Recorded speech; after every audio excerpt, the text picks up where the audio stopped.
என்னடா இது ஒரு பாண்டிச்சேரி வார் வரலையே, நம்ம காட்டுறதுக்கு எப்பவுமே பாண்டிச்சேரி வார் அப்படின்னு சொல்லுவாரு சாரு. பாண்டிச்சேரி இது என்ன கேட்டீங்கன்னா, இதுக்கு 5 லட்சம் ரூபாய் அட்வான்ஸ் கொடுத்தாங்க. அப்புறம் ஃபைனான்ஸ் ட்ரை பண்ணாங்க, கிடைக்கல.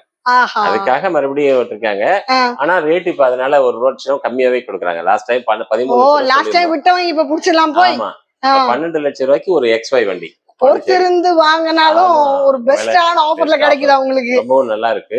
வெறும் 12 லட்சம் ரூபாய் தான் ஃபைனல் பிரைஸ் சொல்லிருக்காங்க. வாங்க, வண்டி பிடிச்சிச்சுன்னா நீங்க எதன்னு கூட கொஞ்சம் நெகோஷியேட் பண்ணி தரேன். பெஸ்ட் வண்டி X5 2012 பாண்டிச்சேரி சிங்கிள் ஓனர். ஆமா. லோன் மட்டும் கொஞ்சம் ப்ரொஃபைல் இருந்தா லோன் கிடைக்கல. ஏற்கனவே 5 லட்சம் கொடுத்து வச்சிருக்காரு, லோன் கிடைக்காம. அதனால நீங்க ஃபுல் கேஷ் ட்ரை பண்றவங்க தாராளமா. அப்ப இந்த வாட்டி லோன் இருக்கு சொல்லி வராதீங்க, அப்புறம் நீங்க லோன் அலைய வேண்டியதா இருக்கும். இந்த வாட்டி நீங்க கேஷ் இருக்கிற பார்ட்டியா வாங்க, சிங்கிள் பேமெண்ட்ல வாங்கிட்டு போயிட்டே இருங்க. பேமெண்ட்டும் அவங்க இந்த வாட்டி கொஞ்சம் கம்மி பண்ணிருக்காங்க ரேட் உங்களுக்கு. அது உங்களுக்கு யூஸ்ஃபுல்லா இருக்கும். ஓகேவா?